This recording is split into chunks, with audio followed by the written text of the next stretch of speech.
नमस्कार दोस्तों, welcome to Study I Q. और इस वीडियो में हम बात करेंगे टर्की के बारे में, जो एक मुस्लिम मेजॉरिटी कंट्री है मगर तब भी बाकी मुस्लिम मेजॉरिटी कंट्री से अलग दिखता है। तो हम यहाँ पे जानेंगे कि इसका रीज़न क्या है, यहाँ पर औरतों को इतनी लिबर्टी क्यों दी जाती है, यहाँ पे इतनी प्रोग्रेस इस देश ने कैसे करी, और यहाँ पे तेल के कुएं नहीं हैं ना, खास यहाँ पे कोई गैस के कोई रिजर्व्स हैं। उसके बावजूद टर्की बाकी सब मुस्लिम कंट्रीज से इतना आगे कैसे बढ़ रहा है, और 2050 तक ये माना जा रहा है कि ये सबसे इकोनॉमिकली पावरफुल इस्लामिक कंट्री होगा। तो इस वीडियो में हम टर्की के बारे में बहुत कुछ जानेंगे, बट बिफोर दैट मैं स्टडी आई क्यू के pen drive and tablet courses के बारे में आपको बताना चाहता हूँ। हमारे कोर्सेज अवेलेबल हैं for various exams like SSC, bank exam and UPSC exams as well. हमारे कोर्सेज या हमारी टेस्ट सीरीज परचेज करने के लिए आप studiiq.com पर जा सकते हैं, और you can call these numbers that you see on the screen. Turkey Muslim world में एक जेम की तरह अलग से चमकता है, क्योंकि आप अगर सारे मुस्लिम वर्ल्ड की कंट्रीज़ देखो तो बहुत ही कम कंट्रीज़ है जहाँ पे इन सब चीज़ों का कॉम्बिनेशन आपको मिलेगा। एक मल्टी पार्टी डेमोक्रेसी जो एक वर्किंग इकोनॉमी के साथ आगे बढ़ रही हो, उनकी इकोनॉमी काफ़ी मजबूत है, और उसके अलावा जो पूरी स्टेट है टर्की वो सेकुलर इन नेचर हो।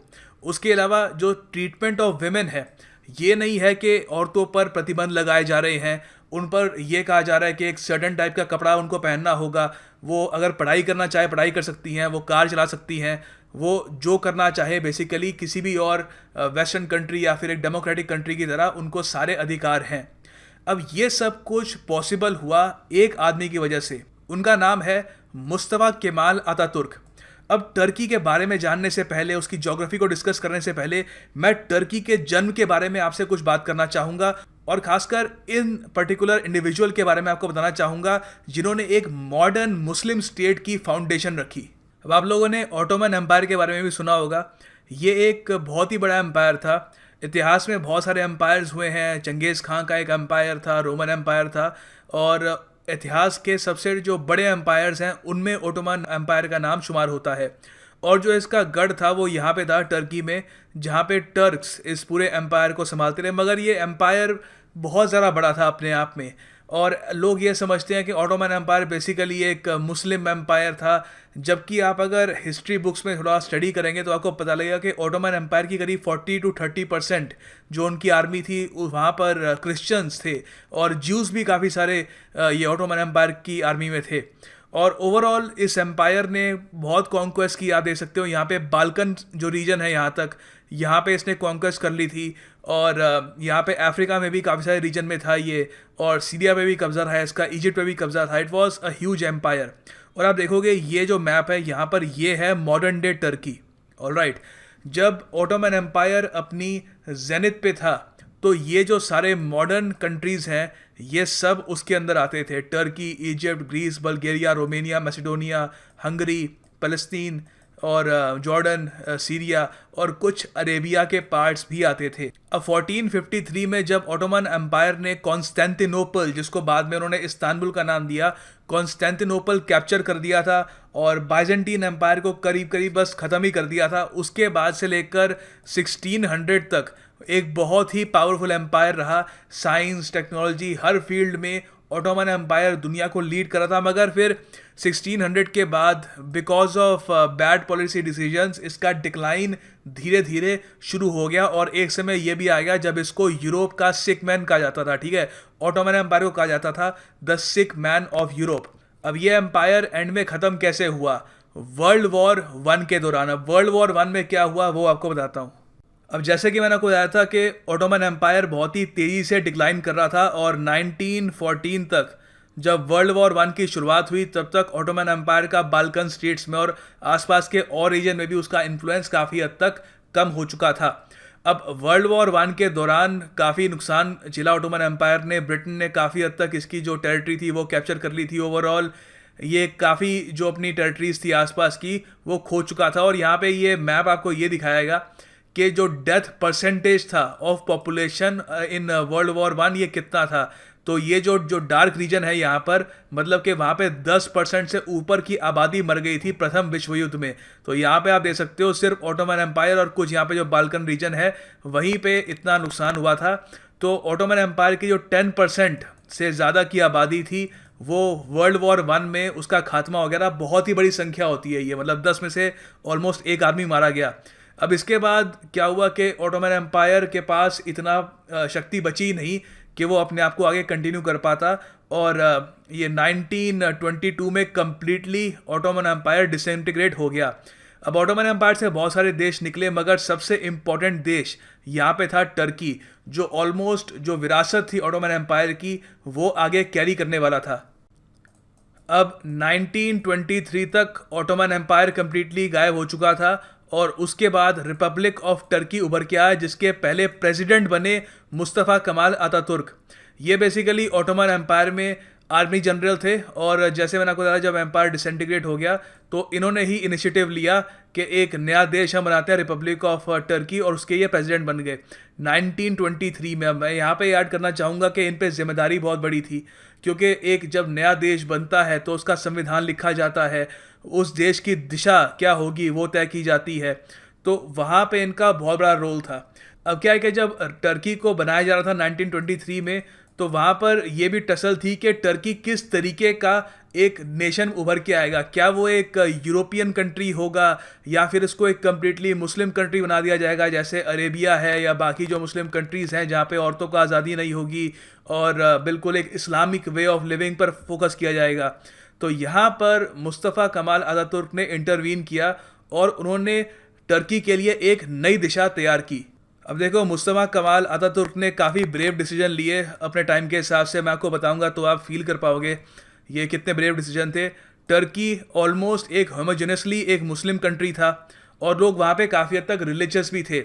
अब इस सब के बावजूद पहली तो मुस्तफ़ा कमाल अतातुर्क ने ये कोशिश की कि रिलीजन को स्टेट से दूर रखा जाएगा। तो उसके लिए जो कैलिफ वहाँ पे थे टर्की में, वहाँ पे कैलिफ का जो पूरा एक सिस्टम था उस पर उन्होंने रोक लगा दी कि हमारे देश में कोई कैलिफ नहीं होगा। कैलिफ बेसिकली एक थ्योरेटिकल सक्सेसर होता है जो बाद में पूरी मुस्लिम कम्युनिटी का एक स्पिरिचुअल लीडर बन के आगे आता है। तो वहाँ पे उन्होंने कैलिफ का सिस्टम ख़त्म कर दिया। उसके अलावा टर्की में रिलीजियस कोर्ट्स होते थे, मतलब कि स्टेट या जो कॉन्स्टिट्यूशन के हिसाब से वो काम नहीं करते थे, वो इस्लाम में जो भी लिखा है उसके हिसाब से न्याय करते थे। तो उन्होंने टर्की में रिलीजियस कोर्ट ख़त्म कर दिए। ये मैं बात कर रहा हूँ 1923 की। इमेजिन करिए कितने ब्रेव डिसीजन था ये। उसके बाद रिलीजियस स्कूल्स ख़त्म कर दिए। अब इस सब के बाद कई और उन्होंने चीज़ें इंट्रोड्यूस करी जिससे बहुत सारे मुस्लिम्स को तकलीफ भी हुई। जैसे फॉर एग्जांपल ग्रेगोरियन कैलेंडर है, उसको उन्होंने हर पब्लिक सेक्टर ऑफिस में इंट्रोड्यूस किया, और जो इस्लामिक कैलेंडर है उसको सरकारी बिल्डिंग्स में यूज़ करना बंद कर दिया, और टर्किश अल्फ़ाबेट को अरेबिक से वो रोमन की तरफ ले गए। और उसके अलावा उन्होंने ये भी कहा कि जो प्रेयर की जाएगी टर्की में, जो अजान जो वहाँ पे देंगे वो टर्किश में देंगे, अरेबिक में नहीं देंगे। और उसके अलावा फेज हैट्स जो बेसिकली एक अरेबिक हैट होती है उस पर भी बैन लगा दिया। अब इस सब के अलावा उन्होंने ये कोशिश करी कि जो फीमेल्स हैं टर्की में उनको एम्पावरमेंट मिले। तो जब उन्होंने रिलीजियस स्कूल्स बंद किए तो उन्होंने कहा कि हम बहुत सारे स्कूल्स बनाएंगे सिर्फ लड़कियों के लिए, क्योंकि काफ़ी सारे जो फैमिलीज थी वो ये नहीं चाहती थी कि उनकी लड़कियां लड़कों के साथ पढ़े। तो इस प्रॉब्लम को समझते हुए मुस्तफ़ा कमाल अतातुर्क ने करीब कहा जाता है 20,000 नए स्कूल्स ऑल ओवर टर्की बना दिए सिर्फ लड़कियों के लिए।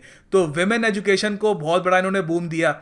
और ये बेसिकली इनका जो व्यू था वो ये था कि टर्की एक मुस्लिम कंट्री रहेगा। वो ये नहीं चाहते थे कि टर्की एक मतलब कुछ और बन जाए। वो काफ़ी हद तक इस्लाम में उनका फेथ था, और इस्लाम के बारे में काफ़ी उन्होंने बढ़िया मतलब कोट्स भी हैं उनकी। मगर वो टर्की को एक मॉडर्न मुस्लिम कंट्री बनाना चाहते थे जहाँ पे फीमेल्स भी एजुकेटेड हो, और फीमेल्स भी मेल्स के साथ वर्कफोर्स में इक्वल कंट्रीब्यूशन दे। और ओवरऑल ये एक मॉडर्न मुस्लिम कंट्री की फाउंडेशन थी, जो अपने आप में एक बहुत ही ब्रेव मूव था, क्योंकि बहुत सारे लोग उनके खिलाफ थे और ये भी चांस था कि एक तख्ता पलट हो सकता था, कू भी हो सकता था। वहाँ पे जो रिलीजियस जो फंडामेंटलिस्ट लोग हैं वो उनको हटा भी सकते थे। मगर उस सब रिस्क को जानते हुए उन्होंने 1923 में ये सब रिफॉर्म्स लिए और आज का जो टर्की है उसकी नींव रखी। तो इसी वजह से टर्की की इकोनॉमी आज काफ़ी एक हेल्दी स्टेट में है, और आगे जाके उसका फ्यूचर भी काफ़ी ब्राइट है, जिसके बारे में मैं आपको बताऊंगा अभी।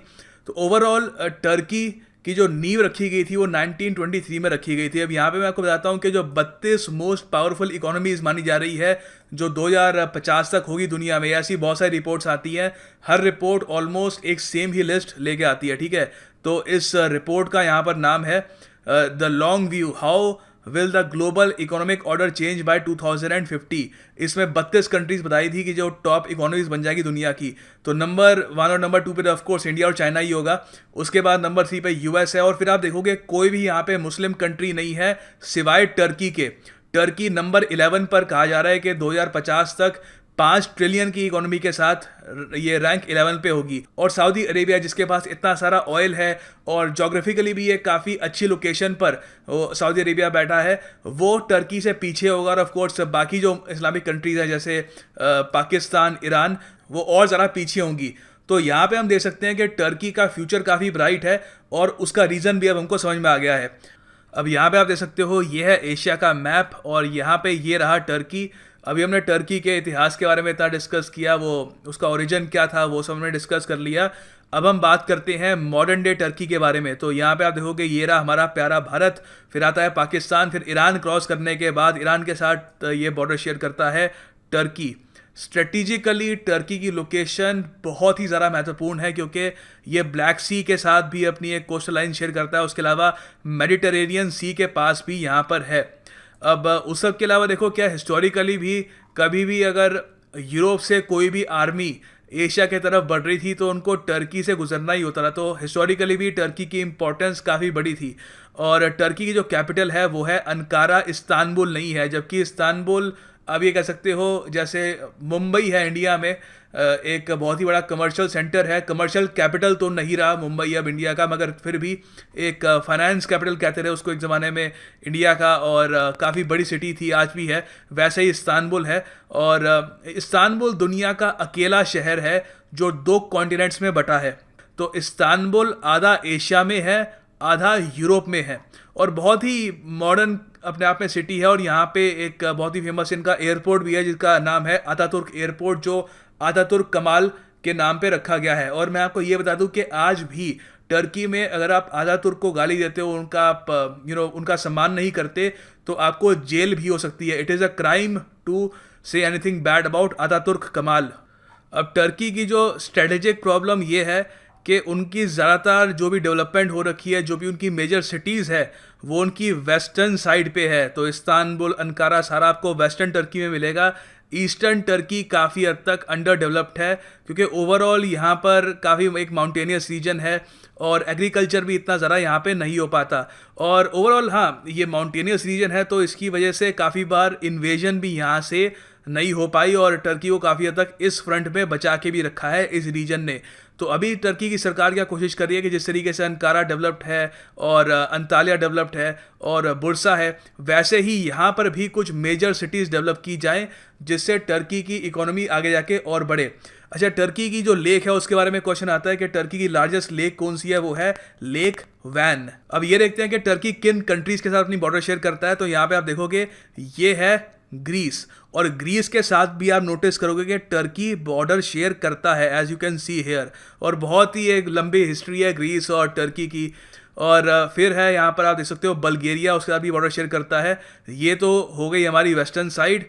और फिर अगर हम ईस्टर्न साइड को देखें तो यहाँ पे सीरिया है। सीरिया की जो अलेप्पो सिटी है ये बहुत ही ज़्यादा करीब है टर्की के। तो जब अभी रिसेंटली आपने सुना होगा कि अलेप्पो में बहुत ही बड़ी जंग हुई थी आईएसआईएस और सीरियन आर्मी के बीच में, तो वहाँ पे टर्की ने भी इंटरवेंशन करने की कोशिश की थी, जिसकी वजह से सीरिया ने उनको ये भी कहा कि उनको ऐसा नहीं करना चाहिए। अलेप्पो की हालत जितनी भी ख़राब हो, वो सीरिया का इंटरनल मैटर है, और काफ़ी जियोपॉलिटिकल प्रॉब्लम भी हो गई थी उसकी वजह से। और यहाँ पर आप देखोगे इराक के साथ भी टर्की बॉर्डर शेयर करता है, और फिर ईरान के साथ तो यहाँ पे करता ही है, और फिर अर्मेनिया यहाँ पे है। ठीक है, तो अर्मेनिया भी एक टाइम पे ऑटोमन एम्पायर का एक पार्ट था, और यहाँ पे एक बहुत बड़ा जेनोसाइड भी किया गया था अर्मेनियन क्रिश्चियंस का, जिसके बारे में आधी बात होती है। और अर्मेनियन क्रिश्चियंस ये चाहते हैं कि टर्की अपोलोजाइज करे उस अर्मेनियन जेनोसाइड के लिए, मगर टर्की कंप्लीटली उसको डिसोन कर देता है, कहता है कि हमारी कोई गलती नहीं थी उसमें। खैर, उसके अलावा जॉर्जिया के साथ भी टर्की शेयर करता है। ऑलराइट, अच्छा, जॉर्जिया की कैपिटल क्या है आप लोग नीचे कमेंट सेक्शन में लिखोगे, इवन तो यहाँ पे आपको दिख ही रहा होगा, मगर फिर भी कमेंट सेक्शन में लिखना।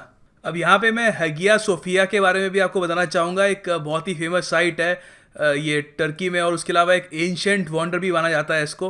हैगिया सोफिया ओरिजिनली एक चर्च था, और बाद में इसको बाजेंटाइन एम्पायर के अंडर इसको एक और भी इसको नाम दिए गए थे, जैसे for example church of divine wisdom या चर्च ऑफ होली विजडम।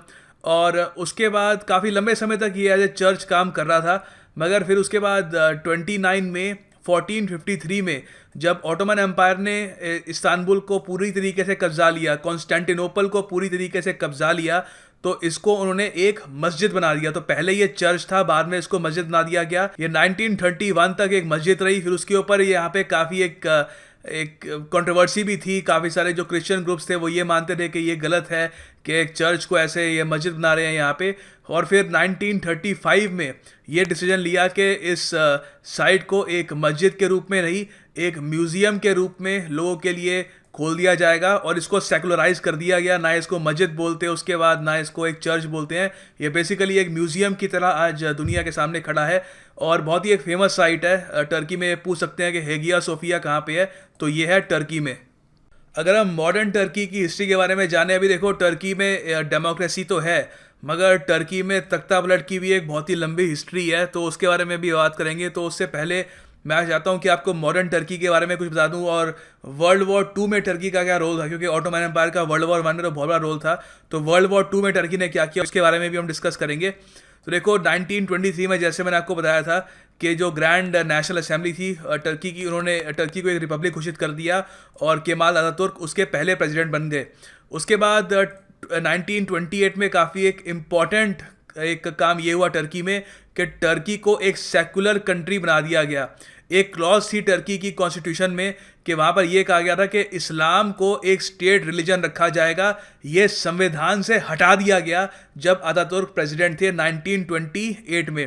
उसके बाद 1938 में प्रेसिडेंट अतातुर्क की मृत्यु हो गई। इनका कोई बच्चा नहीं था, आगे कोई सक्सेसर इनका था नहीं। तो उसके बाद इस्मेत इनोवू इनके बाद इन्होंने इनको सक्सीड किया और फिर 1945 में सेकेंड वर्ल्ड वॉर आ गई और टर्की ने यह डिसीजन लिया कि कम्प्लीटली इस वॉर में वो न्यूट्रल रहेगा, क्योंकि वर्ल्ड वॉर 1 में मैंने जैसे बताया था 10% से भी ऊपर उनकी आबादी मर चुकी थी और पूरा जो एम्पायर था डिसइंटीग्रेट हो गया उसकी वजह से। तो इस वॉर से वो बिल्कुल दूर रहना चाहते थे। वॉर की बहुत ही लेटर स्टेज में जब हिटलर बिल्कुल ख़त्म होने वाला था, उसकी हार तय थी और जापान भी सरेंडर करने वाला था, तब उन्होंने जर्मनी और जापान के खिलाफ उन्होंने वॉर डिक्लेयर करी। मगर कोई भी कॉम्बैट में टर्की ने पार्टिसिपेट नहीं किया। और फिर जब यूनाइटेड नेशंस का जन्म हुआ, जब यूनाइटेड नेशंस को बनाया गया, तो इमीडिएटली उसका टर्की भी एक मेंबर बन गया। और उसके बाद 1950 में पहले फ्री इलेक्शंस हुए जहां पर जो ऑपोजिशन पार्टी थी डेमोक्रेटिक पार्टी, उनकी जीत हुई। अब हम बात करते हैं तख्ता पलट की कि कितने सारे तख्ता पलट हुए हैं टर्की में। देखो टर्की ने काफ़ी हद तक जो उसकी न्यूट्रल पॉलिसी थी उसको त्याग दिया 1952 में और नेटो को ज्वाइन कर लिया। अब मैं यहाँ पे बताना चाहूँगा कि जब मुस्तफ़ा कमाल अतातुर्क की जब मृत्यु हुई तो उनकी जो बेसिकली जो पॉलिसीज़ थी, जो एक गाइडिंग प्रिंसिपल्स थे टर्की के लिए, उससे काफ़ी हद तक टर्की ने डिविएट करना स्टार्ट कर दिया। फॉर एग्ज़ाम्पल अतातुर्क कमाल ने इतना कुछ टर्की के लिए किया, उन्होंने इतनी सारी उसको एक विज़न दी और वो विज़न काफ़ी हद तक काम भी कर रही थी। तो अतातुर्क की एक ये भी विज़न थी कि टर्की हमेशा न्यूट्रल रहेगा, जैसे वर्ल्ड वॉर 2 में न्यूट्रल रहा था। वर्ल्ड वॉर 2 ख़त्म हुई, फिर कोल्ड वॉर शुरू हो गई, तो वहाँ पर भी टर्की को एक न्यूट्रल कंट्री की तरह आगे बढ़ना था। मगर अतातुर्क ने जो ये स्टांस बनाया था पॉलिसी का, बाकी के लीडर्स ने इसको अबैंडन कर दिया। उनको लगा कि नहीं, अब समय आ गया है कि टर्की को भी फ़ायदा लेना चाहिए, कि यूएसएसआर टर्की को ज़्यादा अगर सपोर्ट करता है तो यूएसएसआर के साथ हो जाए, अगर यूएसए ज़्यादा सपोर्ट करता है तो यूएसए के साथ हो जाए। तो इसी के साथ टर्की ने जो अतातुर्क की पॉलिसी थी उसको अबैंडन कर दिया और नेटो को ज्वाइन कर लिया 1952 में। अब ये काफ़ी हद तक एक ख़राब डिसीजन माना जाता है, क्योंकि उसके बाद से टर्की के जो इंटरनल अफेयर्स थे उसमें यूएसएसआर और यूएसए की बहुत ज़्यादा इंटरफेरेंस देखने को मिल गई, जहाँ पे यूएस एक सर्टेन पार्टी को सपोर्ट करता था, यूएसएसआर एक दूसरी पार्टी को सपोर्ट करता था, और जब जिस पार्टी को सपोर्ट करते थे वो नहीं जीती थी तो वो एक तख्ता पलट करवाने की भी कोशिश करते थे। और सबसे पहला तख्ता पलट टर्की में हुआ 1960 में, जब आर्मी ने जो रूलिंग डेमोक्रेटिक पार्टी थी उनकी सरकार को कम्प्लीटली रिमूव कर दिया। उसके बाद उन्होंने एक एग्रीमेंट साइन किया यूरोपियन इकोनॉमिक कम्युनिटी का, ठीक है। तो यूरोपियन इकोनॉमिक कम्युनिटी का एक मेंबर है टर्की, मगर यूरोपियन यूनियन का मेंबर नहीं है। दोनों में फ़र्क है। ऑलराइट, यूरोपियन यूनियन का मेंबर टर्की बहुत ही लंबे समय से बनना चाहता था और यूरोपियन यूनियन में भी ये डिस्कशन होता रहा कि क्या टर्किश लोगों को वो यूरोपियन समझें। और इस पर ज़्यादातर ये डिस्कशन इसी बात पे अटक जाता था कि वो मानते रहे कि इस्तांबुल का जो हिस्सा जो यूरोप में आता है वो तो काफ़ी हद तक यूरोपियन है, मगर जो बाकी टर्की है वहाँ पे अब धीरे धीरे इस्लामिस्ट आइडियोलॉजी फैल रही है, और जो अतातुर्क की विजन थी उससे वो दूर आते अब दिख रहे हैं, जो काफ़ी हद तक है भी। अभी जो प्रेसिडेंट है टर्की के, वो एक इस्लामिस्ट आइडियोलॉजी के आदमी हैं, और वो ये मानते हैं कि टर्की को एक इस्लामिस्ट स्टेट बनना चाहिए, और ओवरऑल जो अतातुर्की पॉलिसी थी उससे और ज़्यादा टर्की को डिविएट करने की वो कोशिश कर रहे हैं। खैर उसके बाद एक दो बार तख्तापलट करने की फेल्ड कोशिशें भी हुई, और उसके बाद 1974 में काफ़ी इंपॉर्टेंट इवेंट हुआ जब टर्किश ट्रूप्स ने नॉर्दर्न साइप्रस को इन्वेड कर लिया। अभी आपको मैप पे दिखाऊंगा कि साइप्रस कहाँ पे है। साइप्रस भी एक काफ़ी इंपॉर्टेंट जगह है, और इसी इन्वेजन की वजह से या इन्वेजन के अटेम्प्ट की वजह से यूएस ने एक ट्रेड एम्बार्गो लगा दिया टर्की के ऊपर, और टर्की और यूएसए के रिलेशंस काफ़ी हद तक ख़राब भी हो गए थे, इवन दो टर्की एक नेटो का मेंबर था। और उसके बाद फिर से एक मिलिट्री कू हुआ, और ओवरऑल टर्की काफ़ी हद तक एक बैटल ग्राउंड बन गया था, एक प्रॉक्सी वॉर का बिटवीन यूएसएसआर और यूएस। और आज भी हम देख रहे हैं कि टर्की में आप देखोगे व्लादिमीर पुतिन अपना इन्फ्लुएंस बढ़ाने की कोशिश करते हैं, और साथ में यूएसए भी अपना इन्फ्लुएंस वहाँ पे बढ़ाने की कोशिश कर रहे हैं। वहाँ पे जो रिसेंट कू करने की कोशिश की गई थी, वहाँ पे भी ये कहा जा रहा है कि वहाँ पे एक्सटर्नल पावर्स का बहुत बड़ा रोल था। अच्छा, तो यहाँ पे आप देखोगे ये है टर्की, और टर्की की सदर्न साइड पर ये है साइप्रस, और यहाँ पे टर्की ने इन्वेजन करने की कोशिश की थी। जो नॉर्दर्न पार्ट है साइप्रस का, इसको इन्होंने इन्वेड करने की कोशिश की थी, मगर जो इन्वेजन था वो इतना सक्सेसफुल नहीं रहा। उस सब के अलावा देखो टर्की की जो इकोनॉमी है वो काफ़ी हद तक टूरिज़्म पे टिकी हुई है, और टूरिस्ट बहुत सारे आते हैं क्योंकि वहाँ वो यूरोप से इतना ज़्यादा करीब है। और बेसिकली जो प्राइसेस हैं टर्की में बहुत सारी आइटम्स के, एक्स्ट्रावेगेंट आइटम्स के, वो काफ़ी हद तक कम है, और वो डिलिबरेटली कम रखे गए हैं ताकि फ्रांस, जर्मनी, वहाँ से टूरिस्ट वहाँ पे आए और वहाँ पे वो स्पेंड करे, और उसकी वजह से टर्की की इकोनॉमी भी काफ़ी हद तक आगे बढ़ती है। और ये हमको रिसेंटली भी दिखा जब रशिया का एक जो फाइटर जेट था, टर्की ने उसको शूट डाउन कर दिया था, तो रशिया ने उसके रिस्पॉन्स में ये किया कि अपने जो टूरिस्ट थे उनको टर्की में जाने से बैन कर दिया। तो बहुत सारे रशियन टूरिस्ट वहाँ पे जाते हैं, तो बेसिकली उनकी इकोनॉमी को हर्ट करने का तरीका उनका ये था कि टर्की की टूरिज़्म पे वो अटैक करें, ठीक है। और उस सब के अलावा टर्की में ऑलिव ऑयल काफ़ी प्रोड्यूस किया जाता है। Olive oil around the world Turkey export करता है, और जो 75% है दुनिया के हेज़लनट्स वो टर्की में उगाए जाते हैं। और ये भी एक इंटरेस्टिंग फैक्ट है कि जो सेंटा क्लॉस हैं क्रिश्चियनिटी के, ऑफ कोर्स एक काफ़ी एक इंपॉर्टेंट सिंबल है, काफ़ी एक इंपॉर्टेंट पार्ट है क्रिश्चियनिटी के।